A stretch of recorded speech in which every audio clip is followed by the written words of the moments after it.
Entonces damos inicio a este último panel del día de hoy, que versa sobre la eficiencia del arbitraje, realidades y posibilidades en el arbitraje nacional e internacional.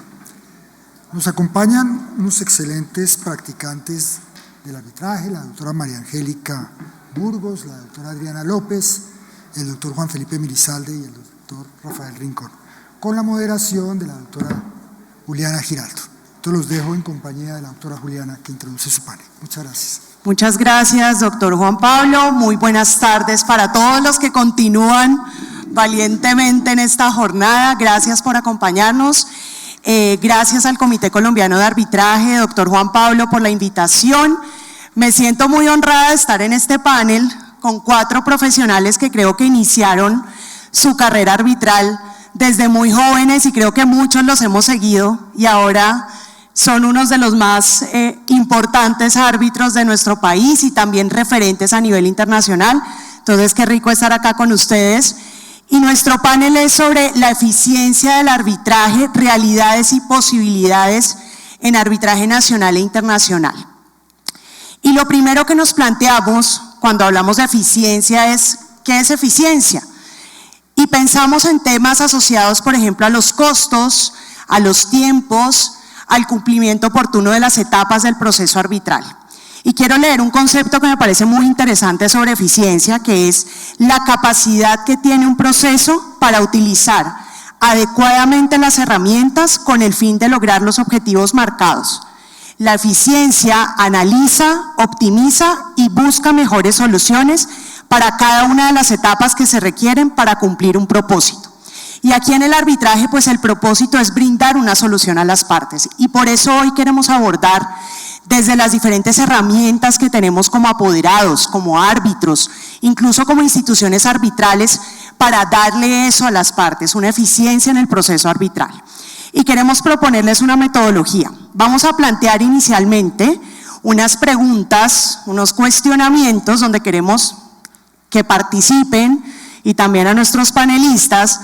Si están de acuerdo con esa pregunta, si les ha pasado, pueden levantar la mano, si no, pues la dejan abajo y luego las vamos a comentar con cada uno de nuestros panelistas. Entonces vamos a empezar hablando de la economía en el arbitraje. Entonces pasemos ahí, porfa, la primera pregunta. Ana, si me ayudas. Y la primera pregunta que queremos hacerles es si consideran que es útil pactar un acuerdo sobre la distribución de costos del arbitraje en la cláusula arbitral. ¿Consideran que es útil? Si están de acuerdo, levanten la mano y si no, pues la mantienen abajo nuestros panelistas. ¿Consideran que esta disposición puede ser útil? ¿Sí? María Angélica, ustedes dependen, no levantan la mano del todo. Bueno, María Angélica. Entonces, adelante, hablemos sobre este primer tema de economía en el arbitraje. Gracias, Juliana. No, pues muchas gracias al comité por esta invitación, gracias a los que subsisten, son los verdaderos guerreros y héroes de la tarde y es un gusto estar aquí con ustedes en este panel y muchas gracias al doctor Juan Pablo por esta invitación.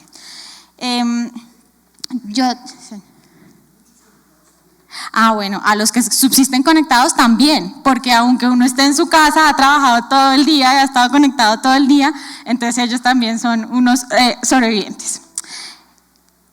Esta pregunta, digamos que la voy a desarrollar un poquito más, quisiera hacer la segunda para que hagamos las dos juntas y dar los comentarios sobre por qué, pero mi visión sobre esto es que no necesariamente. Inicialmente no, ok, perfecto, y acá ninguno de nuestros panelistas tampoco levantó la mano. Vamos a la segunda entonces, y ya hablamos un poco más con María Angélica sobre los temas de los costos. La segunda pregunta sería, ¿es eficiente tomar decisiones sobre costos asociados a incidentes procesales a lo largo del trámite arbitral? ¿Creen que sí? Quien crea que sí puede levantar la mano y quien no, pues la mantiene abajo. ¿Qué dicen nuestros panelistas? ¿Sí? Bueno, una. ¿Ustedes? ¿Sí? Depende. Juan Felipe. No. Listo. María Angélica. Súper. Ahora sí. Bueno, entonces, para empezar, yo quería hablar sobre un poco de eficiencia desde el punto de vista de economía. Generalmente, sabemos que la expectativa de todos los usuarios del arbitraje es que el arbitraje sea eficiente en tiempos, en costos, es decir, que tenga los costos razonables que tiene que tener y que eso se haga sin perjuicio de la calidad del laudo arbitral. Digamos que esas son las tres grandes expectativas que generalmente tienen los usuarios y lastimosamente lo que oímos frecuentemente es que en un trámite arbitral solo se pueden satisfacer dos de ellas. Es muy difícil cumplir con la expectativa de las tres, cumplir con las tres expectativas. Entonces, para este panel quería empezar abordando por qué la economía, siempre hablamos mucho de costos, de que cómo queremos todos que el arbitraje sea menos costoso o que los costos sean no exorbitantes en algunas cosas. Eso, por supuesto, es un criterio muy subjetivo que dependerá de cada parte de cada controversia. Para abordar este tema, también quisiera como en un segundo momento proponer algunas técnicas y estrategias que surgen de varios estudios que seguramente ustedes ya conocen, el reporte de la Comisión de la CCI sobre costos, las técnicas que recomiendan los centros de arbitraje, pero para pensar en la perspectiva de costos, no solo desde el momento en el que nos vemos ya en la alegación de costos al final del arbitraje, sino cómo el control de costos realmente se da desde que prácticamente negociamos un pacto arbitral, y por eso la primera pregunta.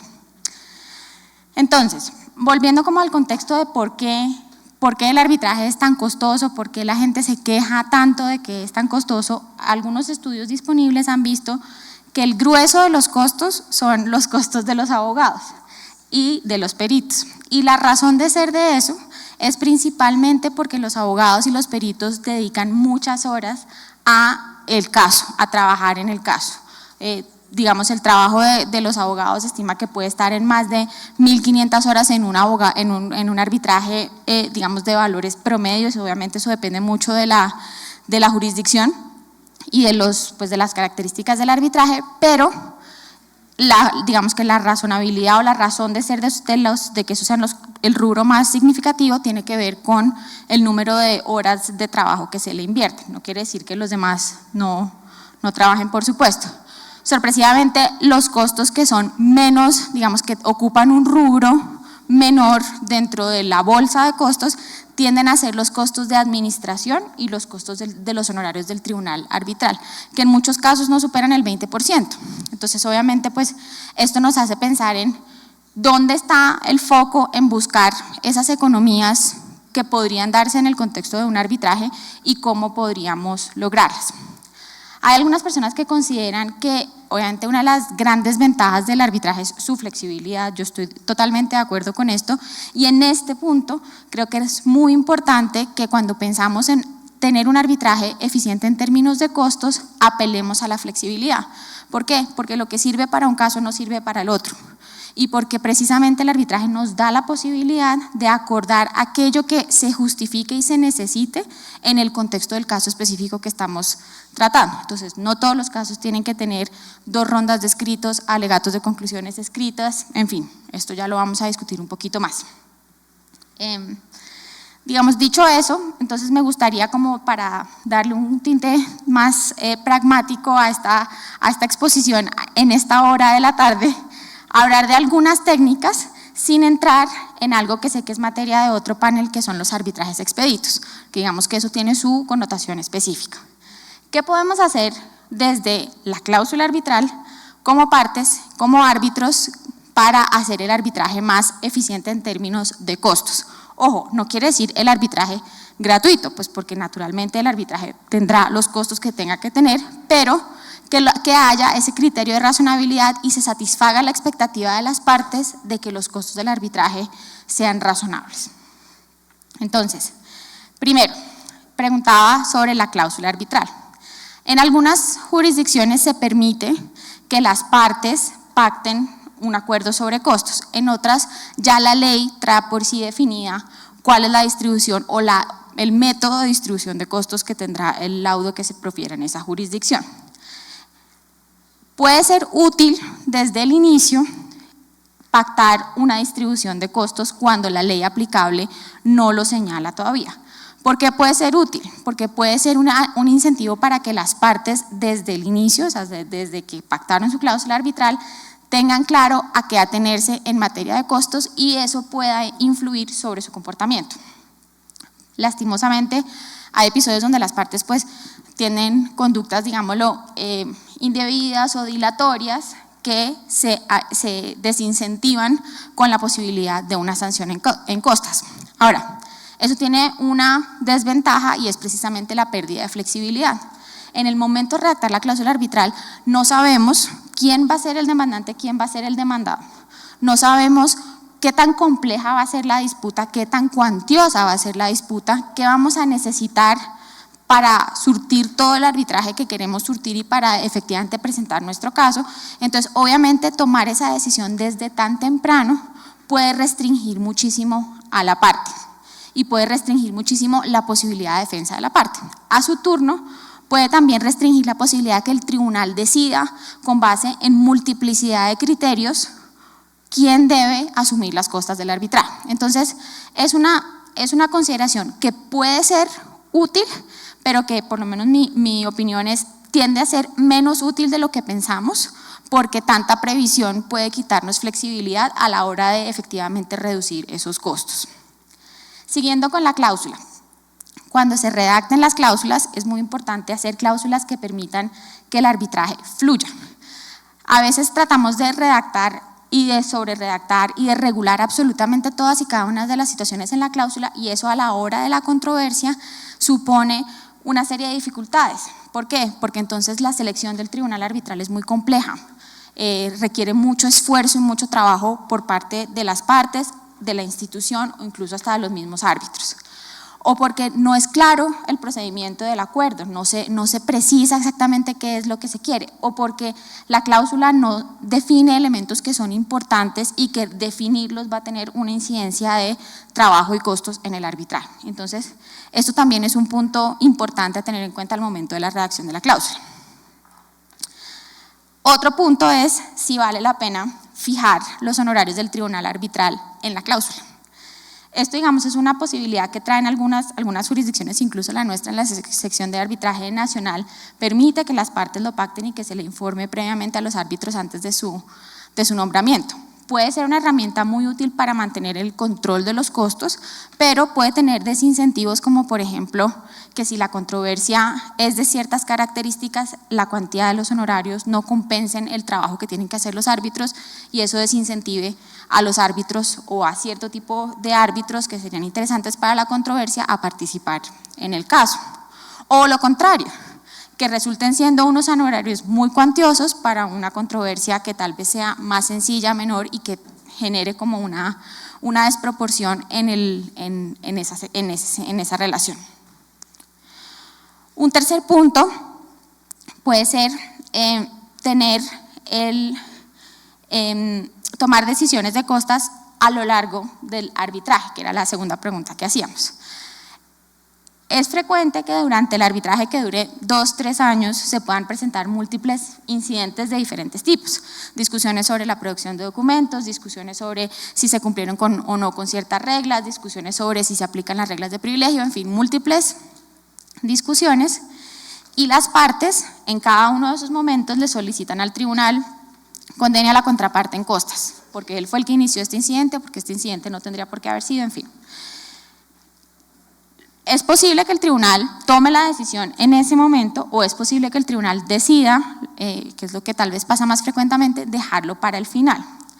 Ahora, en esta no tuvimos respuestas positivas. Yo le veo una ventaja importante a esto y es que cuando se han presentado muchos incidentes, es práctico y es eficiente tomar esa decisión en ese momento temprano, porque las partes tienen la información sobre cuáles son los costos mucho más precisa. Es más fácil de determinar los costos de lo que trabajamos la semana pasada a dentro de 2 años. 2, el tribunal también puede ir dando unas señales a las partes en cuanto a cuál es su expectativa en su comportamiento, en especial si estamos viendo situaciones en donde de pronto el comportamiento no es el más adecuado. Pero tiene la desventaja de poner al tribunal en la lupa desde muy temprano y de hacerle sentar un criterio sobre cuál va a ser su análisis de costas en un momento que tal vez es todavía muy temprano en el laudo. Eso frente a la segunda pregunta que hicimos. Una opción adicional es limitar algunas fases del arbitraje. Y esto vuelve al punto que hacía al principio sobre la flexibilidad en cuanto a que no todos los arbitrajes tienen que tener exhibición de documentos. Eso lo vemos, por ejemplo, en los arbitrajes expeditos. No todos los arbitrajes tienen que tener escritos de conclusiones, sino que pueden tener alegatos al final de la audiencia.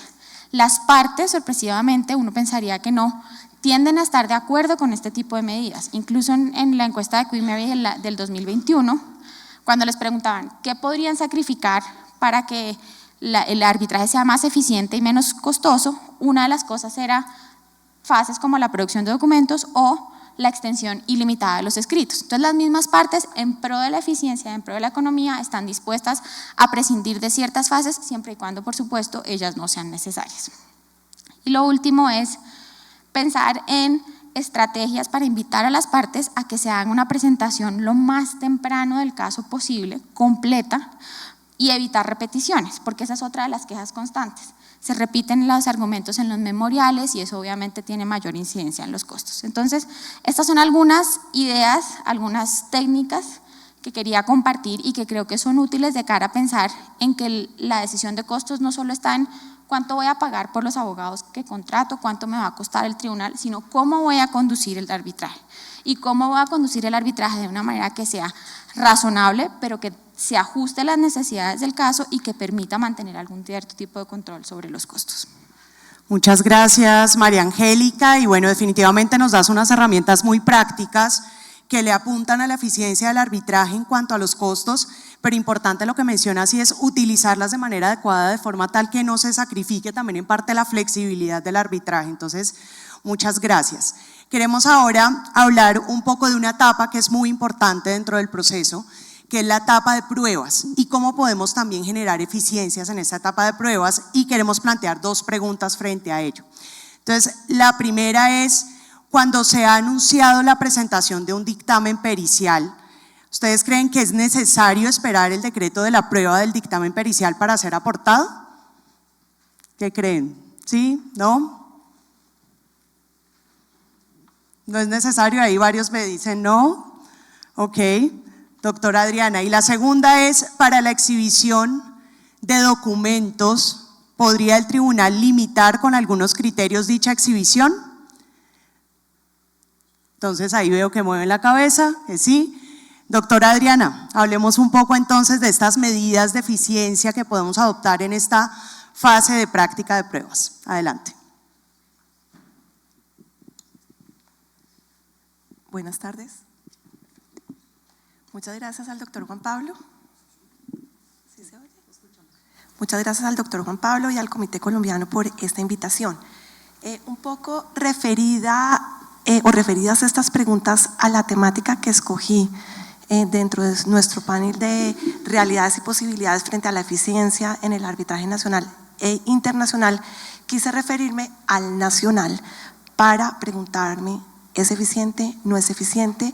Y como común denominador uno se encuentra insatisfacción en los tiempos de duración del arbitraje, tanto nacional como internacional. Y definitivamente, como es de lógica, una de las etapas que mayor demora representa dentro del trámite arbitral y mayores ineficiencias conlleva es definitivamente la fase de pruebas o la etapa de práctica de pruebas.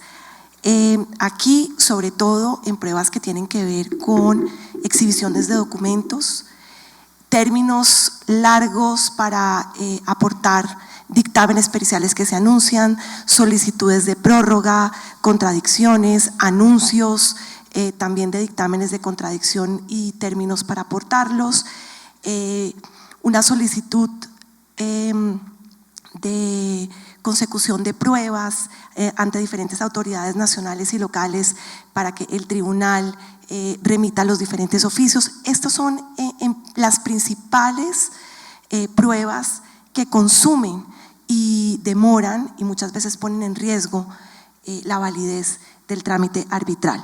Quise identificar también cuáles son los principales factores que contribuyen a estas ineficiencias de cara a lo que podríamos eventualmente mejorar tanto desde el punto de vista del trabajo que hacen los tribunales de arbitramiento como los apoderados. Y ahí definitivamente encontré que hay una actividad pasiva, y pues no quiero generalizar, de los tribunales de arbitramiento en la anticipación y planeación de las pruebas. Se esperan hasta etapas muy adelantadas para encontrarse con un cúmulo de pruebas que se hubieran podido manejar de una forma diferente si hubiera existido una planeación. Hay también, y encuentro esto comparado obviamente con mi experiencia ante justicia ordinaria, mucha timidez y temor por parte de los tribunales de arbitramiento en la utilización de una serie de normas que ayudarían a concretar, a optimizar y a hacer mucho más eficiente la etapa probatoria y su concentración. Y pues qué no decir también, porque acá también hay que nombrarlo, la cultura de ciertos apoderados que consideran que el ejercicio de la actividad de apoderamiento involucra ser una contraparte hostil, obstruir, dilatar e impedir que la prueba se llegue de una manera rápida y eficiente al proceso. Esa es la realidad que encontré, digamos, general, y los principales factores que dependen, obviamente, más allá de cambiar o no la normativa existente a esa ineficiencia. ¿Qué posibilidades considero yo que se tendrían para mejorar o de alguna manera buscar compensar estos factores? En primer lugar, están las normas del Código General del Proceso, ya lo decía el doctor Luis Felipe, que por remisión en materia probatoria se aplican integralmente, salvo unas pocas excepciones, al trámite arbitral. Normas que conocemos de memoria, pero que muchas veces en los tribunales arbitrales no se aplican. Presunción absoluta y completa de autenticidad de todas las pruebas documentales, no importa que estén contenidas en mensajes de datos. La posibilidad de rechazar pruebas cuando hay notoria impertinencia e inutilidad. La abstención del tribunal de decretar pruebas cuya consecución hubiera podido ser realizada directamente por la parte cuando no se demuestra que por lo menos hubo una carga de responsabilidad en su obtención. La limitación de los testimonios, la participación activa dentro de las diligencias de interrogatorios para evitar repeticiones, preguntas inútiles, preguntas superfluas. Esto solo para nombrar algunas de las normas directas que son herramientas útiles para buscar mayor eficiencia en la práctica de pruebas. Y qué no decir, porque los árbitros son jueces, en que tenemos ese deber que también le asiste a los jueces de buscar las mayores eficiencias y economías procesales dentro de todas las etapas del proceso, entre ellas obviamente la etapa probatoria.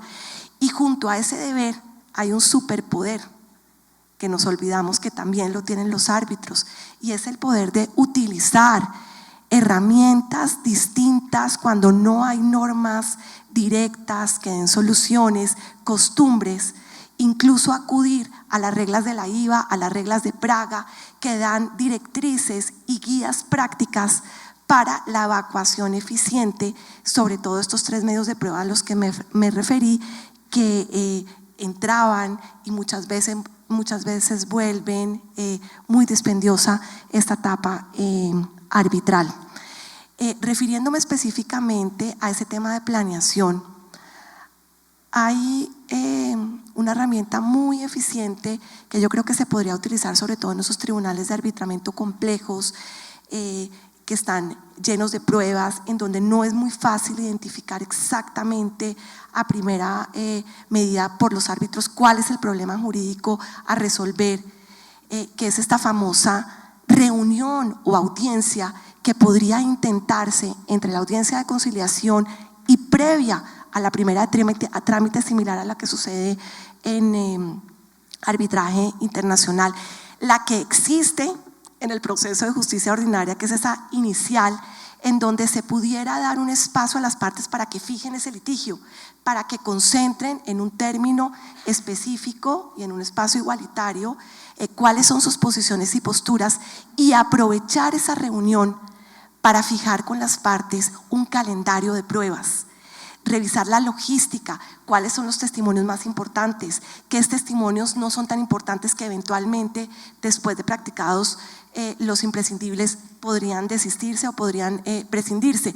Es decir, regular con ellos para hacer eficiente esa fase que a continuación se va a cometer, porque solamente las partes saben exactamente qué van a querer probar, con qué o hacia qué prueba quisieran dirigir obviamente todas esas fundamentaciones, lo cual haría muy útil para la etapa subsiguiente la realización de esta reunión inicial. Esta reunión inicial no solamente está en arbitraje internacional, la recomiendan también las reglas de Praga, pero adicionalmente encontraría un sustento directo en esos poderes a los que me refería tienen los jueces y los árbitros, que es la posibilidad de citar a las partes para que rindan explicaciones frente a cualquier solicitud o a cualquier petición que le hayan realizado a los árbitros. Yo tuve la experiencia como abogada de parte en un tribunal donde utilizando este poder se cita para que en 20 minutos se hiciera un resumen, un alegato de apertura por cada una de las partes frente a sus posturas contenidas en los diferentes escritos, y se aprovechó para hacer un calendario consentido con las partes frente a este punto. Entonces, dentro de esa realidad que definitivamente sí tiene como común denominador ineficiencias que se podrían mejorar, y dentro de esas posibilidades de las normas que tenemos al alcance para mejorar esta etapa, ahora sí paso a responder las preguntas que se hicieron al inicio de esta intervención. Definitivamente dentro de esa planeación, una digamos de las alternativas más importantes que yo he encontrado como secretaria, como árbitro, como parte, es que todos esos dictámenes periciales que se anuncian solicitándole al tribunal un término para ser aportados, se acometa ese término desde el inicio, porque es desde el inicio, desde los, digamos, solicitudes iniciales, demanda, contestación, traslados de excepciones que se realizan, y desde ahí debería darse ese término para que se alleguen al proceso, sin perjuicio claramente que aún la prueba no se ha decretado, que todavía no se ha llegado a primera audiencia de trámite, pero que sería muy eficiente que cuando se llegue a audiencia de trámite ya o estén aportados esos dictámenes o a un muy corto plazo de ser aportados, porque además contar con ellos para toda la contradicción probatoria que se va a realizar a continuación sería muy eficiente, tanto para las partes como para el tribunal. En el tema de exhibición de documentos, considero que es donde se encuentra uno de los mayores problemas y escollos para la duración de los tribunales de arbitramiento. Y eso se genera por una realidad, y es que muchas veces los tribunales no se dan cuenta que las solicitudes que se hicieron de exhibición son absolutamente abstractas y genéricas. Y al decretar no se dan cuenta que se están haciendo harakiri, porque definitivamente va a ser muy difícil saber cuándo se entiende cerrada una exhibición de documentos tan abstracta.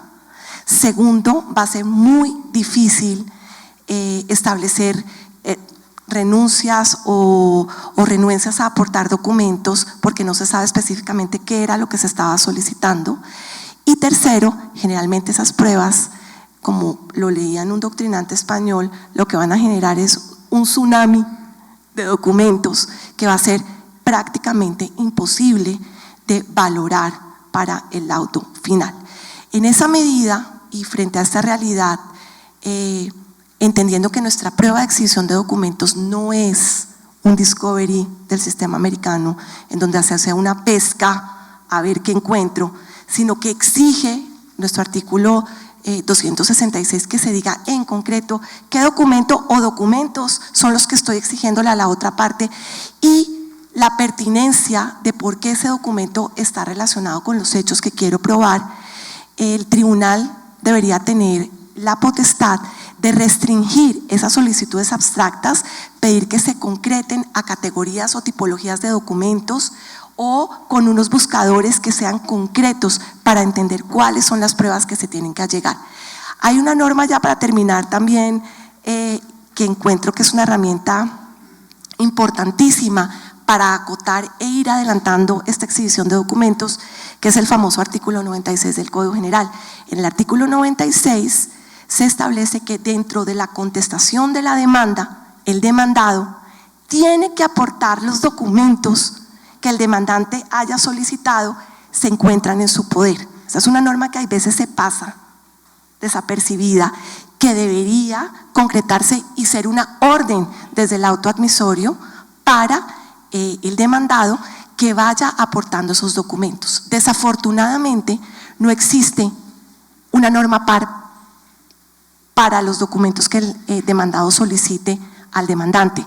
Sin embargo, como ocurrió en un tribunal arbitral en el que participé como apoderada, utilizando también estos poderes y deberes que tiene el juez de buscar igualdad y aplicar normas analógicas a vacíos o normas incompletas, otorgó a su vez al demandante un término idéntico al del traslado de la demanda que tuvo el demandado para aportar los documentos, para que aportara los documentos que a su turno el demandado exigió del demandante.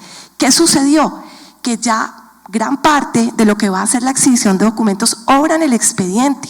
Es decir, que al momento del decreto de pruebas, básicamente lo que se puede pedir es, diga de todo esto que quiere incorporar o los pronunciamientos que considere, si es que no me aportó o si me aportó, pero se va a contar con una prueba muy importante también para la contradicción que a continuación se va a realizar frente a testimonios, interrogatorios y demás. Entonces, como conclusión y contando con lo que tenemos hoy, sin buscar ni reformas ni cambiar el procedimiento que tenemos, creo que sí, desde el punto de vista de la actividad arbitral y obviamente de la actividad de los apoderados, son muchas, las actuaciones que pueden contribuir a mejorar desde ya la eficiencia entendida como término de duración, en este caso de los trámites arbitrales. Muchas gracias. Muchas gracias, Adriana, y lo que mencionas de traer también esas buenas prácticas de la justicia ordinaria del arbitraje internacional a nuestro arbitraje nacional, pues le aporta esa eficiencia. Y tú has mencionado un tema que creo que ha salido en diferentes paneles y es la importancia de definir el problema jurídico, el objeto del litigio, y al final, cuando eso es claro, pues vamos a tener una mejor etapa probatoria y también el laudo pues realmente va a atender a las necesidades de las partes. Y continuando entonces con este tema de eficiencia, queremos ahora plantear otros 3 interrogantes. Allí, ¿me ayudas ahí a pasar? ¿No? Diana, antes de adelante, sí. Claro que sí, adelante, Rafael. No, simplemente que me llamó muchísimo la atención un tema que mencionaba Adriana sobre lo de la audiencia, porque, y usando tu ejemplo de la audiencia inicial, en arbitraje internacional se ha presentado el problema en 2 partes, por así decirlo. La primera parte, la primera discusión que hubo en materia de eficiencia en arbitraje internacional, y que ustedes recuerdan, Juan Felipe, María Angélica, que tuvimos alguna vez esa discusión, era que el procedimiento al iniciar era muy lento, y entonces hay varios reglamentos que acogieron la política de que los tribunales en periodos muy cortos de tiempo tienen que producir las órdenes procesales y todos los elementos para darle trámite al caso. Por ejemplo, en el reglamento de la Cámara de Comercio Internacional se establece que se debe celebrar una conferencia procesal entre las partes lo antes posible. Pero a pesar de que se afrontó ese problema de eficiencia ahí, y que ha sido muy útil, el problema ha venido ocurriendo, o por lo menos las demoras empezaron también a ocurrir, es después de la presentación de los memoriales de demanda y de contestación, en donde las partes después vienen con réplicas y dúplicas y se vuelve una controversia demasiado compleja.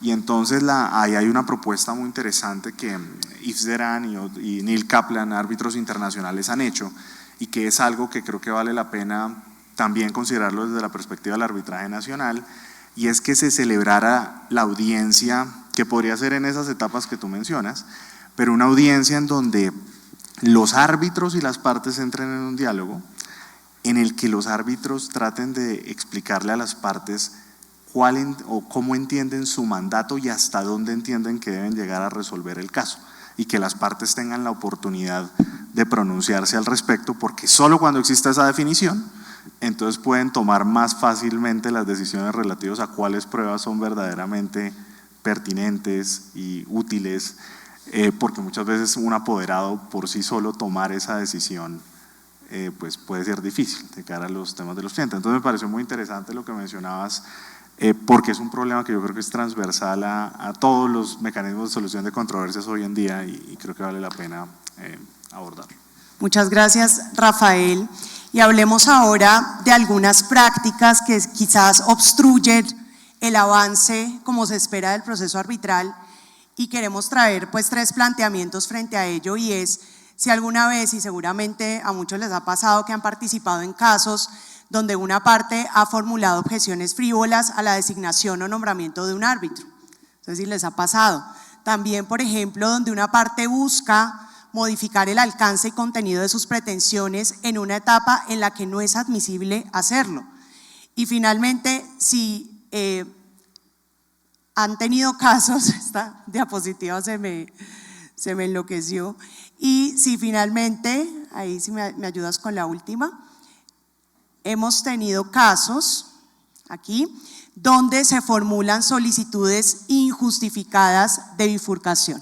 Acá veo que varios asienten, entonces quiero darle la palabra al doctor Rafael para que nos cuente un poco sobre estas prácticas que quizá obstruyen el avance del proceso arbitral. Sí, un poco la idea que teníamos, y aquí creo que se van a conectar varias intervenciones, y creo que podemos, bienvenidos los comentarios, porque creo que aquí van a venir varias experiencias prácticas, pero un poco la idea era que comentar con ustedes escenarios o experiencias en donde se presentara una situación en donde existe una conducta que quiere de alguna forma constituir un obstáculo para el avance del arbitraje, y quisimos dentro del panel abordar varios escenarios. Juan Felipe va a tratar sobre todo los temas de la mala conducta de las partes, en particular el tema asociado a las soluciones que plantean las directrices de la IVA sobre representación de parte, pero yo quisiera concentrarme más en unas experiencias específicas y 3 casos específicos. El primero,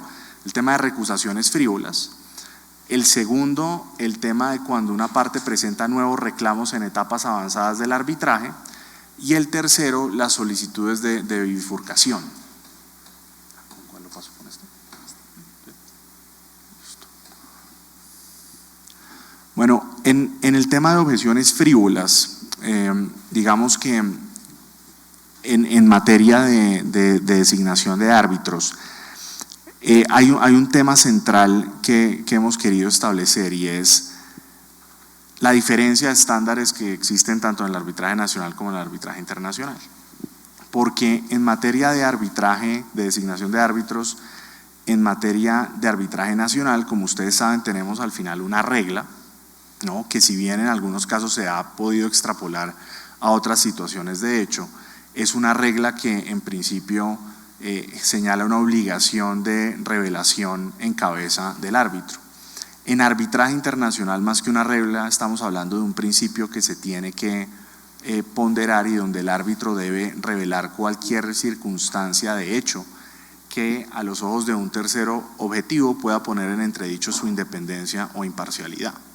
Miren lo amplio que es el término, porque desde esa perspectiva, pues cualquier situación que para un tercer objetivo, y obviamente el tercer objetivo siempre va a estar, de alguna forma lo va a definir la parte que esté formulando la recusación, pues a los ojos de ese tercer objetivo sí debe revelar o no una determinada situación que ponga en entredicho su independencia o imparcialidad, daría lugar a que muchas objeciones respecto de la designación o el nombramiento de un árbitro ocurran. Sin embargo, ¿cómo han tratado los reglamentos de arbitraje internacional este tema? La gran mayoría busca abordarlo desde la solución que planteaba María Angélica, y es que como un tema de mala conducta, entonces vaya después a una sanción en materia de costas, ¿sí? Y entonces cae en la cabeza del tribunal arbitral la decisión de si existe una mala conducta de las partes e imponer las costas del caso. El problema es que varios estudios de arbitraje internacional han demostrado que esas soluciones en costas tienden a ser muy ineficientes por dos motivos, o por lo menos no tienden a ser eficaces más que eficientes. ¿Por qué? Porque para que un árbitro llegue o un tribunal llegue a establecer que puede existir una mala conducta de las partes en la formulación de una objeción a la designación de uno de los árbitros, la carga demostrativa es demasiado alta. Y lo segundo es que pone a los árbitros en una situación en la que eventualmente terminaría llevando a que ese tipo de sanciones pongan también en entredicho su independencia o imparcialidad y pueda llevar a que se use eso para buscar objeciones a la designación de los árbitros. Entonces, que dentro del foro de varios centros internacionales se ha buscado otra fórmula, y es la fórmula de garantizar que el arbitraje nunca se vea afectado por ese tipo de objeciones, que el arbitraje pueda continuar, de tal forma que si la reclamación en sí misma es frívola, eso no vaya a demorar la toma de decisiones que tiene que realizar en el arbitraje en el transcurso del tiempo. Esa es la solución que inspira el artículo 13 de las reglas de UNCITRAL, por ejemplo, y es la solución que está consignada también en nuestra ley modelo, que también tiene el modelo, pues que estaba desde luego inspirado en el modelo de UNCITRAL. Entonces, ¿en dónde se ha buscado establecer esa eficiencia? En mantener una línea o una política que diga, para afrontar ese tipo de objeciones, vamos entonces es a darle los poderes al tribunal arbitral de que pueda continuar para desincentivar ese tipo de objeciones frívolas por parte de las partes. Y es en ese escenario en el que notamos una diferencia importante, porque cuando existen este tipo de recusaciones en sedes arbitrales que tienen estos modelos de arbitraje UNCITRAL, las objeciones frívolas rara vez prosperan o afectan el tema de los arbitrajes. Lo hacen en aquellas que no tienen este tipo de modelos implementados. Con ocasión del Congreso de noviembre de la Cámara de Comercio Internacional, tuvimos un panel en el que precisamente abordamos esto en noviembre del año pasado, y mi colega Patricia Saiz me permitió compartirles a ustedes este gráfico, que es un gráfico, no se ve muy bien ahí, pero puedo enviar la presentación más adelante, pero es un gráfico básicamente que se construye con información que da la Cámara de Comercio Internacional respecto del número de casos presentados y el número de objeciones a las designaciones de los árbitros. Y miren ustedes que desde una perspectiva general, el número de recusaciones que se ha ido presentando, salvo algunas subidas que se presentan en el año 2020, pero los números tienden a ser relativamente bajos. ¿Por qué? Porque la esencia de que prosperen o no está sobre la base de que este tipo de recusaciones, que en realidad resuelve la Corte Internacional de Arbitraje, tienden a ser, primero, tienden a que se revisen con bastante, pues que los requisitos se revisen de forma bastante estricta, pero sobre todo porque en esencia los requisitos de independencia o imparcialidad de los árbitros en este contexto no tienden a verse afectados mucho. Aquí se habla mucho de que el arbitraje está de alguna forma siendo afectado porque los árbitros no son independientes o imparciales, pero la realidad es que si uno mira el número de recusaciones, el número que prosperan y los laudos anulados por este tipo de circunstancias, los números son mínimos, la experiencia es mínima. Entonces, aquí puede existir una especie de mito alrededor de esta falta de independencia o imparcialidad. Yo creo que hay que ver las cifras por lo que nos dicen, pero a mí me ha parecido muy interesante que a raíz de los últimos años las cifras tienden a bajar en el número de partes que formulan este tipo de recusaciones. ¿Eso qué nos está mostrando? Que ya cada vez el sistema arbitral, las partes son, y sus representantes desde luego, son mucho más conscientes de si este tipo de recusaciones prosperan o no en la práctica y los elementos que se deben tener en cuenta. Entonces, el escenario de objeciones frívolas yo diría que es un escenario que hoy ha bajado significativamente, y creo que es algo que se debe destacar de la disciplina de los centros de arbitraje y de la disciplina y de la práctica general internacional que hemos visto en los últimos años. Yo creo que esto es algo sobre lo que podemos profundizar más adelante. Yo quería hacer un comentario muy rápido, Rafa, y felicitaciones, y tiene que ver con nuevas reglas arbitrales en materia de recusación, y concretamente ustedes saben que la CCI desde el año 2021 tomó una determinación que las recusaciones podían ser motivadas por la Corte cuando antes no había que motivarlas. Yo me pregunto si eso no conlleva que las partes recusen menos, sabiendo que ahora es un proceso que llega a la Corte, que probablemente saldrá una decisión en su contra y no quieran recusar pues para no activar todo ese proceso. Claro, y que adicionalmente no está teniendo el efecto de impactar en tiempos el arbitraje como posiblemente antes se podía ver por el hecho de que la decisión la tomara la Corte. Claro. Que es el otro elemento. Y es ahí donde yo creo que entonces estamos entrando en un punto en el que como estrategia, reglamentos o normas de arbitraje que le den los poderes a los tribunales de continuar es lo que parece mostrar una especie de tendencia a la baja en este tipo de recusaciones frívolas. Y es lo que pasó con la modificación de las reglas del CIADI, porque ustedes saben que antes en el CIADI recusación implicaba suspensión automática del procedimiento. Entonces, ¿qué hacían las partes que querían torpedear el procedimiento? Esas partes que en otros países llaman tácticas de guerrilla. Yo no me atrevo a usar esa expresión en Colombia, me parece que no es apropiado hacerlo aquí, pero en otros países llaman guerrilla tactics. Lo que hacían las partes era presentar una recusación 4 o 5 días antes de una audiencia. ¿Eso qué implicaba? Se cayó la audiencia. Y hubo casos, usted conoce uno muy bien, en el que recusaron hasta 9 veces el mismo árbitro, y eso implicaba 9 suspensiones mientras se decía la recusación, que en algunos casos puede tardar hasta 3 meses. Y si quiere contar la nueva regla, pero no. Eso llevó a que modificaran la regla 22.6 de las reglas de arbitraje del CIADI, y esa partecita de la regla se mantuvo, el procedimiento será suspendido, salvo que la Secretaría y el tribunal, que queda todavía, considere otra cosa. Entonces, si hay una recusación frívola, o por lo menos aparentemente frívola en cuanto al tiempo, el tribunal puede perfectamente decir, bueno, lo decidimos después, o vamos a seguir andando mientras se decide. Exactamente, entonces ahí ya opera una regla de discrecionalidad que yo creo que es importante, no tan fuerte como la que vemos en otros reglamentos o en otras jurisdicciones, pero sin duda en el contexto del CIADI es un avance muy importante. Entonces este es como un primer elemento que me parece central y que creo que vale la pena tener en cuenta hacia adelante, y que creo que son criterios que además pueden ilustrar una discusión de cuando esto ocurre en arbitraje nacional, que puede ser interesante. Ahora, lo segundo, y sobre esto voy a ser muy rápido, la presentación de nuevas reclamaciones o de pretensiones cuando el arbitraje ya está muy avanzado. Ustedes dirán, bueno, pero esto ¿por qué? Si en Colombia pues es muy claro, se presenta la demanda, está la oportunidad de la reforma, ¿cuál es la discusión? Lo que ocurre muchas veces es que en el contexto de los arbitrajes internacionales, los reglamentos permiten que las partes puedan modificar sus posiciones o sus pretensiones y dejan a discreción del tribunal arbitral hasta qué momento puede eso realizarse. Normalmente entra un juego de ponderación, por así decirlo, en términos de tiempo versus debido proceso de una de las partes para poder presentar su caso.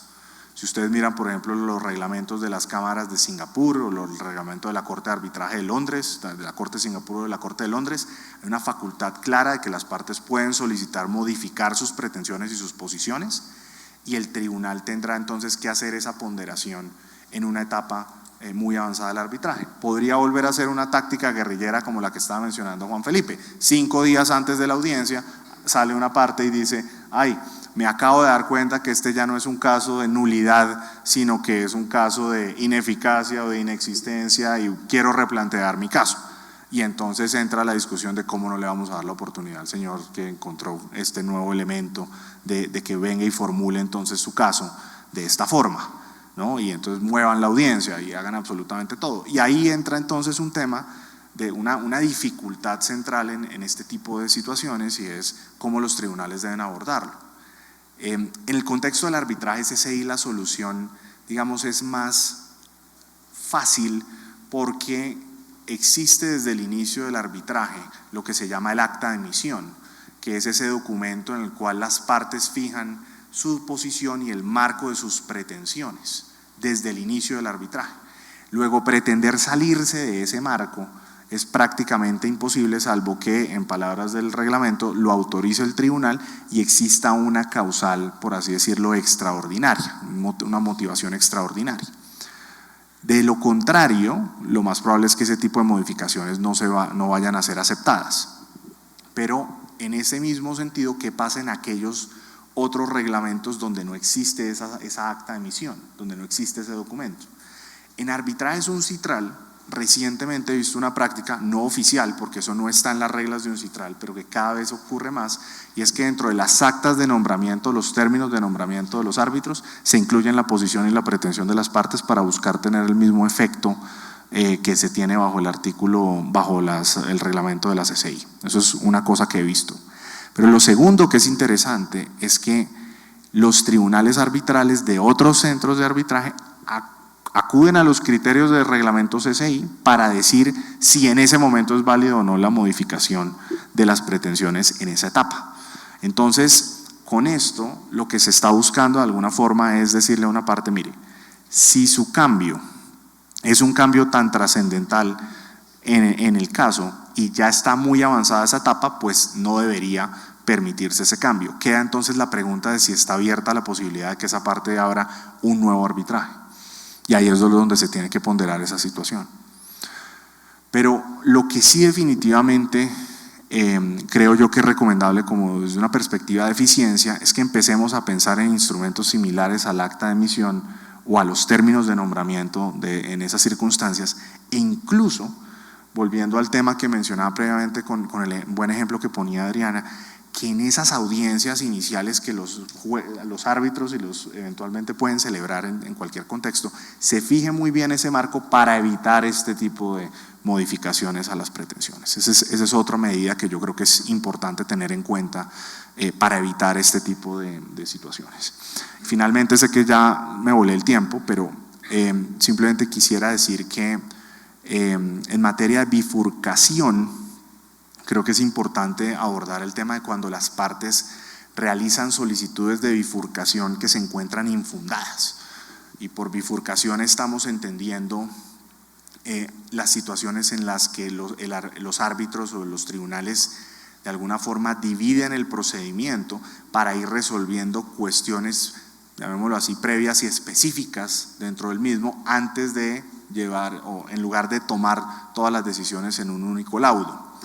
En el contexto nacional hay un tema interesante, y es que uno podría decir que el procedimiento ya está segmentado en virtud de la ley, ¿no? Digamos, el artículo 30 del Estatuto Arbitral está señalando desde el principio que el pronunciamiento de competencia se hace en la primera audiencia de trámite.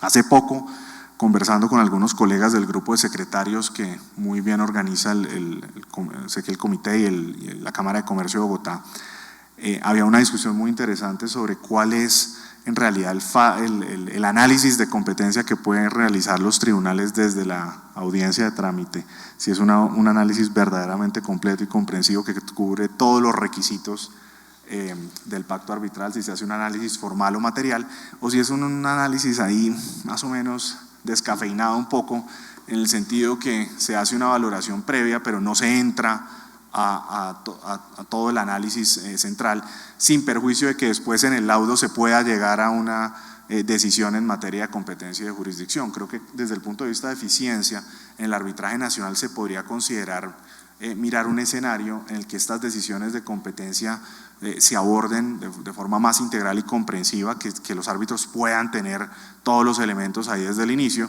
y con eso se puede evitar digamos, que se continúe un procedimiento que eventualmente un tribunal encuentre ya en un laudo cuando ha podido agotar el debate, que efectivamente no haya competencia y jurisdicción. Creo que ese es un punto que vale la pena considerar, y sé que se está considerando dentro del marco de esas discusiones. En el contexto internacional es interesante porque la regla general para otorgar la bifurcación es que efectivamente exista una cuestión que es susceptible de que pueda ser resuelta definitivamente, sea un tema de jurisdicción y de responsabilidad previo, en lugar de llegar al tema de daños. Segundo, que no sea un tema que esté definitivamente entrelazado, digamos que jurisdicción y méritos no estén entrelazados propiamente dicho, y que asimismo méritos y daños no estén tan entrelazados propiamente dicho. Y que no haya, desde luego, un tema de prejuzgamiento sobre algunas cuestiones. Esos han sido los criterios generales. Yo creo que estamos en mora, y oyendo el panel anterior, que por cierto un excelente panel, creo que estamos en mora de tener unas discusiones más profundas alrededor de la eficiencia de bifurcar entre la etapa de méritos y la etapa de daños. Porque muchas veces el cálculo de los daños y de las indemnizaciones, las compensaciones, pasan por una gran cantidad de escenarios dependiendo del caso jurídico que el tribunal considere que aplica en los méritos. Y a veces los árbitros sienten, o por ejemplo una parte presenta un caso principal bajo unos presupuestos jurídicos que simplemente los árbitros al final no abordan. Y entonces, ¿qué pasa? Que queda suelta la parte de daños de ese caso subsidiario o que no está del todo explicado como está desde el inicio. Creo que ahí vale la pena entrar a considerar desde esa perspectiva, como ocurre en el arbitraje internacional, la posibilidad de hacer estas bifurcaciones en materia de responsabilidad y de daños, y que creo que podemos tener unas reglas especiales para eso, no solo pensar en bifurcación como tema de jurisdicción y de méritos, sino también en materia de méritos y de responsabilidad y de daños como un criterio. Creo que el panel anterior nos dio varios debates respecto de cosas que así lo ameritan. Con esto cierro. Muchísimas gracias. Muchas gracias, Rafael, por todas estas propuestas también y este paralelo que nos presentas entre el arbitraje nacional e internacional y la importancia también de usar las herramientas. Las instituciones arbitrales tienen los reglamentos que permiten también apoyar a esta eficiencia que buscamos en los arbitrajes. Continuando un poco con este tema, quiero ahora darle la palabra a Juan Felipe, que nos va a hablar un poco acerca de las directrices de la IVA, precisamente sobre la representación de la parte como herramienta para combatir esas tácticas dilatorias que eventualmente pueden presentarse en los trámites arbitrales. Adelante, Juan Felipe. Muchas gracias, Juliana, y un agradecimiento especial al Comité Colombiano de Arbitraje por esta amable invitación y a mis copanelistas. En efecto, como anticiparon, les voy a hablar hoy de las partes que se portan mal, las partes necias, y qué instrumentos tendrían los árbitros para corregir eso, además de la ya trillada y discutida condena en costas al final del procedimiento. Y les quiero hablar de un conjunto de normas o directrices que es muy poco conocido, pero que no es por ello no muy útil, que se llaman las directrices de la International Bar Association sobre representación de parte en el arbitraje internacional. Aquí en Colombia a mí me enorgullece ver que ya se están usando mucho las directrices de la IVA, sabemos, sobre conflictos de interés, por ejemplo a la hora de hacer revelaciones o recusaciones. También se están usando las reglas de la IVA sobre práctica de prueba, que en el arbitraje internacional puro internacional, pero incluso internacional con sede en Colombia, administrado por centros en Colombia, suele ser supremamente efectivo. Pues bueno, este tercer grupo de directrices también es bastante interesante y nos permite ver qué propuestas nos dan ante la parte necia. No sé si tenemos un clicker, creo.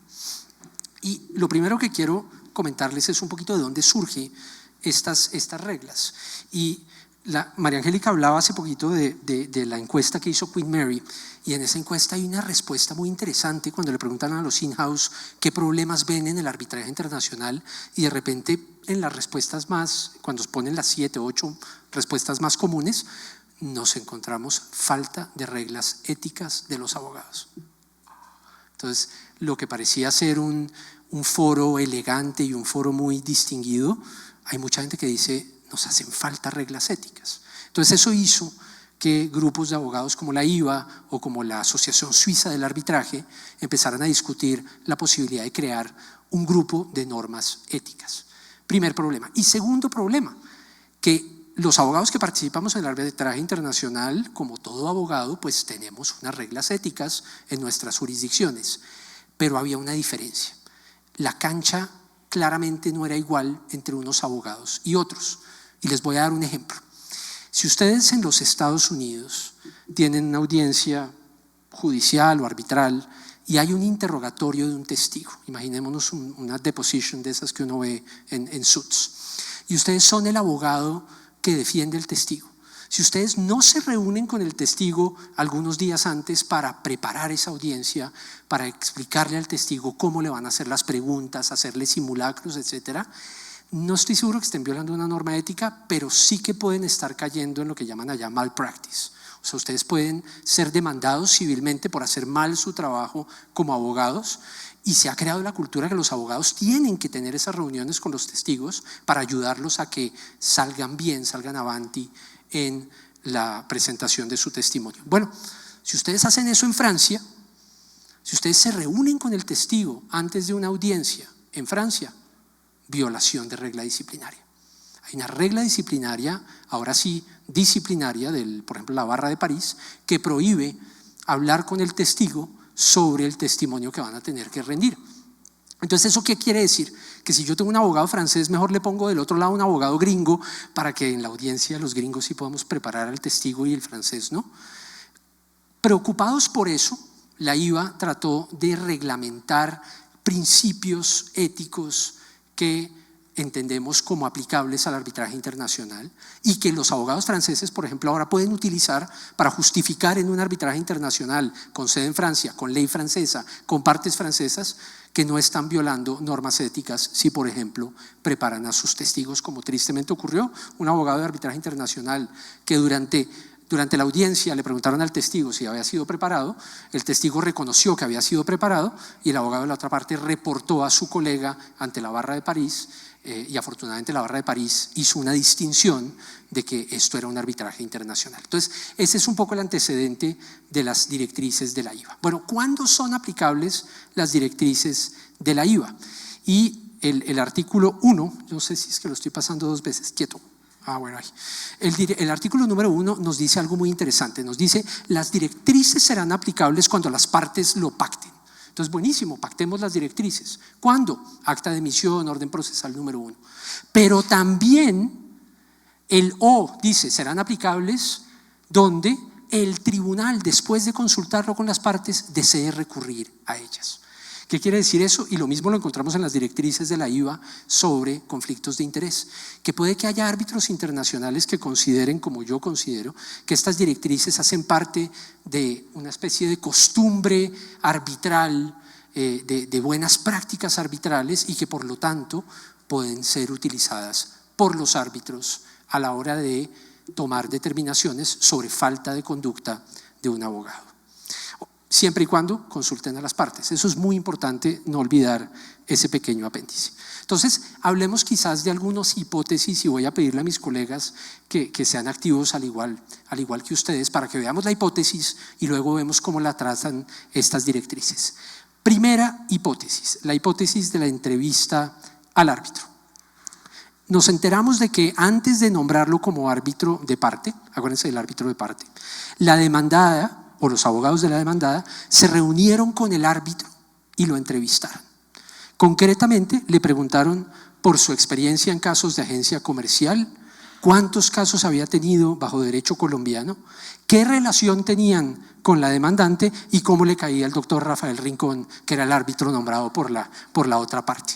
Después de la entrevista en la que participa el abogado con el cliente, al final lo nombran y nos enteramos de eso después. Entonces la pregunta que yo hago para ustedes es ¿qué procede? Y tenemos tres opciones. La primera, nada, todo bien, como decía el pibe. La segunda, que hay un deber de revelación del árbitro, el árbitro tiene que informar acerca de esa entrevista. O la tercera, que el árbitro debió rechazar la entrevista. Ahora, como fue entrevistado, perdió independencia o imparcialidad, tiene que renunciar o existen motivos para recusarlo. Entonces les pregunto a ustedes, y empecemos por la más drástica. ¿Es recusable el árbitro? ¿Tiene que renunciar por esa entrevista? ¿Alguna mano? Nadie. Bueno, ok. No sé si están tímidos o están en lo cierto. La segunda, hay un deber de revelación. El árbitro, tú dices que sí, el árbitro tiene que revelar esa entrevista. Oí un par de vocecitas que lo consideran. Ok, y la tercera, nada, todo bien, el pibe. Exacto, ninguna.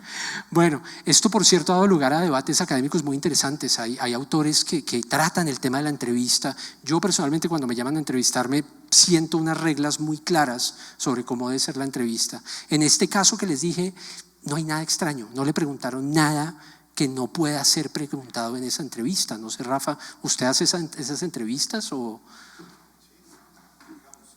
Esas entrevistas son comunes. Y en ese marco no creo que haya nada indebido. El problema está en cuando las partes o el árbitro llevan a esa entrevista a otros temas ya distintos de discusión de fondo, de posición de fondo del caso, que creo que ahí es un problema. Correcto. Ya llegaremos al 8D. María Angélica, ¿quieres, o si quieres comentarla? Yo creo que en el supuesto anterior hay una sola línea que es un poquito gris, que es cómo le cae el abogado a la contraparte. Porque digamos que es muy normal que se pregunte por la experiencia, cuántos casos de agencia ha hecho, cuántos casos bajo derecho colombiano, conoce a los abogados de la parte, pero ya la subjetividad de cómo le cae entra como en el territorio gris, que sin haber estado en la entrevista un tercero podría decir, no, pues quiere saber si va a tener simpatía por los argumentos que le presente ese abogado. Eso es lo único que veo ahí. Creo que cómo le caerá el otro árbitro, pero igual también, sí, ahí hay un… Sí, pero sí creo que es importante en todo caso indagar por la relación que pueda tener el árbitro con los abogados y con el coárbitro. Eso es importantísimo. Eso es muy importante. Para mí es fundamental. Yo quiero saber si el otro árbitro, yo no lo sé, los árbitros CCI son confidenciales, los arbitra quién nombra a quién, hoy día lo están haciendo públicos, pero si yo voy a nombrar a Pedro y después me entero que la otra parte ha nombrado a Pedro 5 veces últimamente, yo digo, ay, caray, tal vez no quería nombrar a Pedro. Entonces es importante preguntarle. Bueno, las directrices de la IVA nos dice el principio general, las comunicaciones con los árbitros están prohibidas. Comunicaciones ex parte, uno no puede hablar con un árbitro sobre un caso.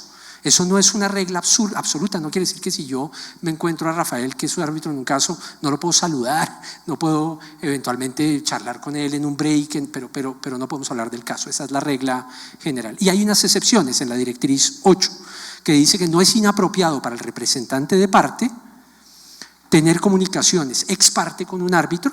Nos dice en la A, se puede comunicar con el posible árbitro para determinar sus conocimientos, experiencia, habilidades, disponibilidad, disposición y la posible existencia de conflictos de interés.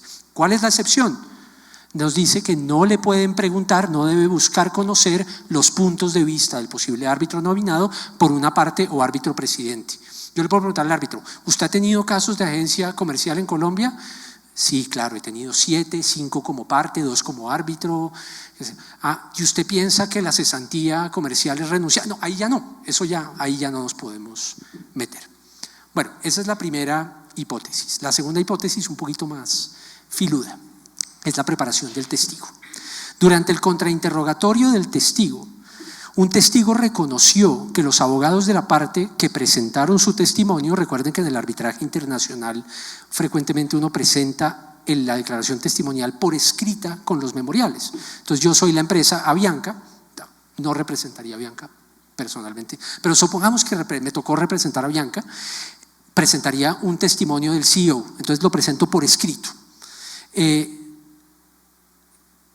Surge en el interrogatorio que los abogados que presentaron al testigo lo ayudaron con la redacción del testimonio. Según reconoce el testigo en el contrainterrogatorio, tuvo reuniones con los abogados, ellos tomaban nota de lo que el testigo decía y luego le enviaron un borrador de declaración testimonial que fue redactado por los abogados, pero que el testigo revisó, comentó en track changes y al final, cuando estaba de acuerdo, dijo, ok, esta es mi declaración, la imprimo y la firmo. ¿Qué procede? Nuevamente, hay una tacha contra el testigo, hay que sacar la declaración testimonial del expediente. El tribunal podrá valorar eso, como el pibe, todo bien. Bueno, no vayan a pensar que el arbitraje pues es totalmente falta de reglas, pero en efecto las reglas de la IVA indican que el representante de parte puede ayudar a los testigos a elaborar su testimonio. Ahí lo importante, y sí que hay que insistirle al testigo en eso, pues es que es su declaración, ¿no? Si al final la redactó el abogado, pero el testigo leyó palabra por palabra y estuvo 100% de acuerdo con ello, no hay problema. ¿Y por qué les digo esto? Porque yo he visto, no sé si ustedes lo han visto, pero en América Latina no están muy conscientes de que esto es aceptable en el arbitraje internacional y a veces en los contrainterrogatorios se enfrascan en esas líneas de preguntas y dicen, gané porque el experto me reconoció que mandó un borrador a los abogados. Eso no es un problema en el arbitraje internacional. Bueno, hablemos de algún comentario de esta hipótesis. Hablemos de la siguiente, esta me encanta. Violación de confidencialidad. Contento al ganar una importante orden procesal en un arbitraje contra una entidad estatal colombiana, el abogado de la demandante decide compartirla con la revista Semana, que suelta la chiva en sus confidenciales o en Twitter. La orden procesal número 1 preveía que los documentos del arbitraje, salvo determinación distinta del tribunal, serían confidenciales. La demandada, la entidad estatal, obviamente protesta y supongamos para efectos que en la protesta el abogado reconoce que fue él el que lo dio a semana. Entonces, ¿qué opciones hay? Podría tomarse nota del incumplimiento en la OP1 y llamarle la atención al abogado, remover al abogado por incumplir las órdenes del tribunal, decirle ya no puede ser abogado, multar a la parte, ponerle una sanción económica a la parte, multar al abogado, o eventualmente la quinta, que puede ser un complemento de las otras o de alguna otra, condenar en costas a la parte demandante. ¿Hay alguien que se anime a comentar? Rafa, ¿no? Pues yo les tengo un caso, como en decisiones, casos de la vida real, no sé si… no, la sede, pongámosle Bogotá. Una sede muy recomendable. Bueno, las directrices de la IVA prevén sanciones. ¿Y qué nos dice las reglas? Nos dice medidas contra conducta indebida. Y por cierto, conducta indebida no está ampliamente definido. Entonces, esto caería dentro de la conducta indebida. Y nos dice, si el tribunal arbitral, después de haber notificado y otorgado un tiempo razonable a las partes para ser oídas, encuentra que un abogado, el representante de parte, ha incurrido en una conducta indebida, el tribunal, según el caso, podrá amonestar al representante de parte. Amonestar, la versión en inglés es admonish. B, hacer inferencias apropiadas al evaluar las pruebas utilizadas por el representante de parte o los argumentos legales expuestos. C, considerar la conducta indebida al momento de distribuir las costas del arbitraje, indicando cómo y en qué medida la conducta de los abogados incidió en eso. Y D, tomar cualquier otra medida, la fallback position, cualquier otra medida que estime pertinente a efectos de preservar la justicia e integridad del procedimiento. Bueno, cuente. No, quería que habláramos un poco de lo que llama el amonestar al representante de parte, porque me parece chévere como tener un poco de contexto de eso que quisiera decir. Sí, cuando uno lee, claro, uno es acostumbrado a los procesos de la DIMAYOR, uno dice amonestación, tarjeta amarilla, ¿qué es eso? No es una sanción económica, los comentarios de las directrices lo indican, pero sí es un llamado de atención. Es un llamado de atención expreso en una orden procesal en la que se invita al árbitro, al abogado a cumplir las reglas y eventualmente se le pone alguna otra consecuencia. Se le dice, si lo repites, vamos a tener más problemas. Es que en un par de casos internacionales en los que estuve involucrado hubo una situación de la aplicación de este artículo.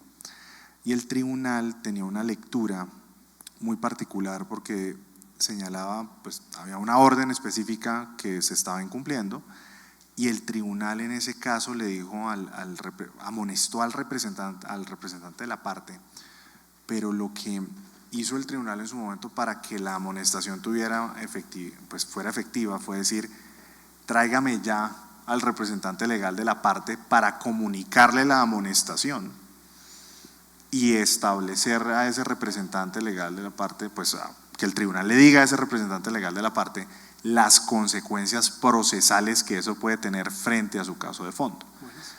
Y creo que ese admonishment, que es una figura que entiendo existe más propia del derecho común, del derecho anglosajón, pero le estaba preguntando a Adriana si ella tenía experiencia de amonestaciones en el contexto de arbitrajes nacionales. Yo no. Exacto, y entonces por eso lo preguntaba, porque siempre me ha llamado la atención que solo lo he visto aplicado en ese criterio específico, pero quería… Bueno, pues les voy a contar un caso. El caso de filtrarle a la prensa un documento del arbitraje ocurrió en un caso NAFTA. No es una orden procesal muy conocida, es un caso viejo, Pope and Talbot contra Canadá, en el que el abogado de la demandante filtró una carta de Canadá al tribunal, a la prensa, y reconoció que lo hizo. ¿Qué hizo el tribunal? Como ustedes ven en la pantalla, no lo voy a leer todo, por respeto al colega borré su nombre, pero lo primero que hizo fue que el tribunal encontró que el incumplimiento del abogado era flagrantemente contradictorio con la orden procesal número 1, que decía que todo sería confidencial. Luego observó en el párrafo 8 que esas acciones eran ya sea una violación intencional de la orden procesal número 1 o como mínimo reckless, creo que dice reckless disregard, como gravemente culposa, culpa grave del abogado.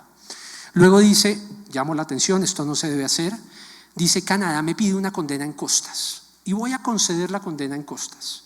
Y hay un problema con las condenas en costas y es que es muy difícil preguntarle a una parte cuánto te gastaste en este incidente. Pero entonces lo que hizo el tribunal es, dijo, yo voy a evaluar las costas, a ojo de buen cubero en $10.000. $10.000 costó todo este incidente y condeno a la demandante a pagar $10.000. Y uno hasta ahí dice, ok, pero miren hasta dónde va el tribunal. El tribunal dice, en el párrafo 12, al hacer esta decisión, el tribunal manifiesta su deseo de que el abogado, el doctor Leguleyo, reconocerá que fue su conducta la que resultó en esta condena y por lo tanto será él quien voluntariamente le pague esa condena a su cliente. Y además le pido al abogado que así como hizo pública la carta, también haga pública esta orden. Interesante, ¿no? Un comentario en passant, miren los árbitros. Los árbitros son 3 jueces retirados, uno de Estados Unidos, uno del Reino Unido y otro canadiense. Yo no sé si un árbitro que no sea, pero los jueces sí tienen ese poder. Los jueces en los Estados Unidos, contempt of court o las restraints, pueden sancionar económicamente a un abogado. En arbitraje internacional yo nunca lo había visto, salvo esta oportunidad, y fíjense que no llegaron tan lejos como para sancionar económicamente al abogado, porque debieron haber dicho al abogado no es parte de la cláusula, en este caso del tratado aplicable, ni de la cláusula compromisoria, no puedo, pero sí que puedo condenar a la parte y decir quisiera que tú lo pagues. No sé si tiene algún comentario. Sí, una pregunta, ¿sabes si en ese caso hubo alguna sanción disciplinaria ya digamos dentro de la barra del abogado específico?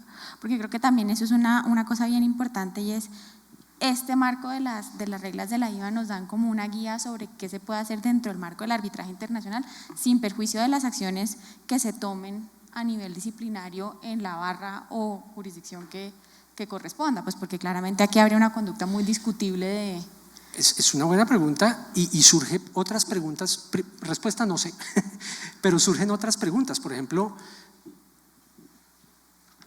quienes están admitidos en Nueva York, si yo sé que un abogado que está admitido en Nueva York incurre en una falta disciplinaria, yo tengo una obligación de reportarlo. Si no, es una especie como la omisión de denuncia. Puede ser incluso sancionable que yo no reporte a otro abogado. Y para ir más lejos, si yo estoy admitido en Nueva York y hay una acusación sobre mi integridad disciplinaria o mi ética, yo estoy obligado a reportarlo a la barra para que la barra decida si me investiga o no. Entonces me imagino que aquí puede ocurrir algo así. Pero vayamos más lejos. Si estuviéramos en Colombia, ¿cuál es la norma de nuestro estatuto disciplinario que se estaría violando por eso? Falta de lealtad, falta de… Pero miren ustedes que es muy discutible esa cuestión. De ahí que hay varios que dicen los estándares parecieran no estar diseñados, pues por lo menos nuestro estatuto profesional parecía no estar diseñado para este tipo de discusiones. Y de ahí las reglas de las directrices de la IVA. Porque las reglas de la IVA, las directrices sí que tienen reglas, miren las 9, 10 y 11, que son no hacer, por ejemplo, declaraciones falsas al tribunal, no mentir sabiendo que estoy mintiendo, respetar las decisiones, las órdenes del tribunal, y la otra es con testigos. Si yo sé que mi testigo miente, yo tengo que explicarle, ahorita les cuento un chisme, pero ahí quedó en explicarle al testigo las consecuencias de mentir.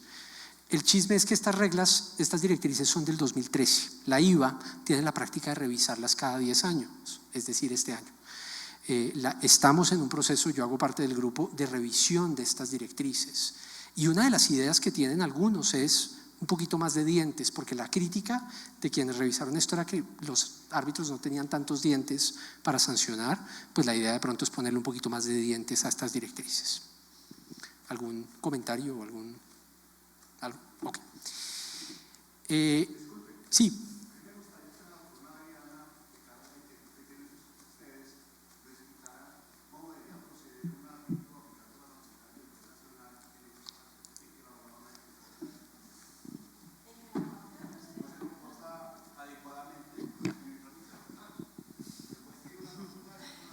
Pues así como hablamos de los deberes y poderes, también hay unos poderes correccionales que están en el Código General del Proceso, que básicamente tienen que ver con solicitudes irrespetuosas, dilación de audiencias, obstrucción de diligencias, etcétera, que van incluso hasta arresto, desde multas hasta arresto, pero obviamente tienen que seguir un debido proceso que está establecido en la ley estatutaria para su imposición. Entonces sí hay unos poderes correccionales, no para el caso específico que estamos revisando, pero sí para unos comportamientos que de alguna manera obstruyan o paralicen la eficiente administración de justicia. ¿Ustedes tienen ejemplos de eso en el contexto de arbitrajes nacionales?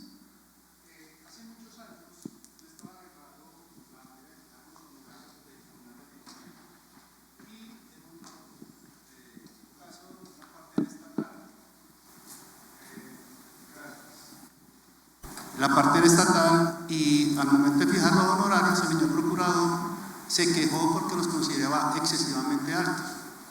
Recurrió a la providencia, mandó una cantidad de recursos, pero se manifestaba de manera inapropiada. En ese contexto el tribunal consideró pertinente, dada la necesidad inclusive de ordenar el arresto del señor procurador, porque ya estaba pasando de la raya, faltando el respeto al panel arbitral. Ante la situación y la admonición mediante una providencia, el señor Procurador General decidió relevar al Procurador